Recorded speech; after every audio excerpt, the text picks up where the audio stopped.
Hello, my name is Morgan, founder of Morganic Matters, which is a community hub dedicated to the principles of intersectional environmentalism and a place for people to grow, gather, dissect, and discuss the world around us so that we can turn our doom and gloom into room to bloom.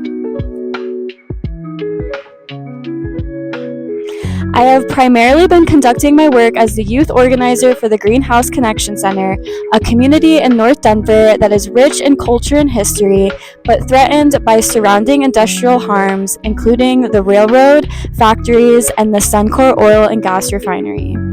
At the Greenhouse, we connect art and activism to uplift community members to find hope, joy, and healing through our various events and workshops, connecting people to each other and nature so that they are able to find power from within.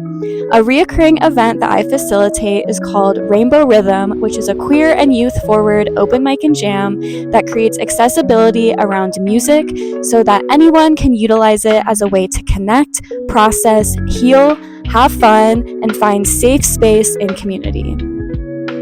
I am interested in attending the Environmental Joy Writing the Future conference because this conference represents everything that I love most. As a writer and an environmental communication specialist, it excites me to know that there's a conference such as this one to bring like-minded individuals together to discuss the importance of climate joy and learn from each other.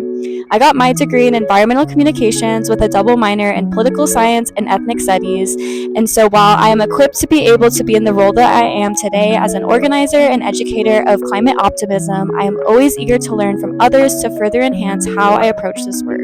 Climate joy to me represents how we can restore our relationship and learn from nature to find resiliency so that we can rise above feelings of grief and fear to transform these feelings into action. With that in mind, I think art is the life force that allows us to do that, as art is foundational to us existing and resisting, as well as how we find relatability, humanity, and community amongst each other. What I do is unique because I offer expertise on how to organize and facilitate programming that highlights the importance of pairing art and activism to encourage the inclusion of spirituality, hope, joy, and healing into events and policy spaces that can oftentimes feel dry and overwhelming. As a multifaceted creative myself, I have been utilizing poetry and music as a way to connect people to the movement. Most recently, I have been working as an organizer for the UN Local Conference of Youth, or LCOY, to bring art and mindfulness to the conference so that others can feel empowered to utilize art as a way to overcome climate anxiety, burnout, and despair.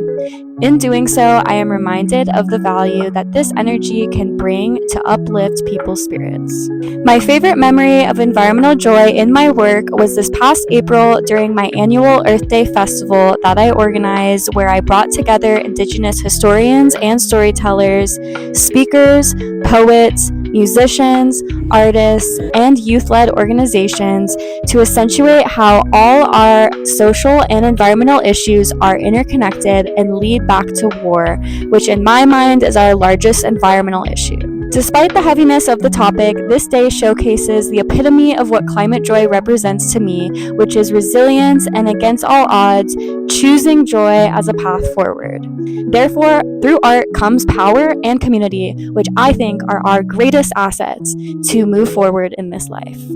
Thank you in advance for your time and consideration, and I am grateful for the space that you are creating to centralize joy in the environmental movement.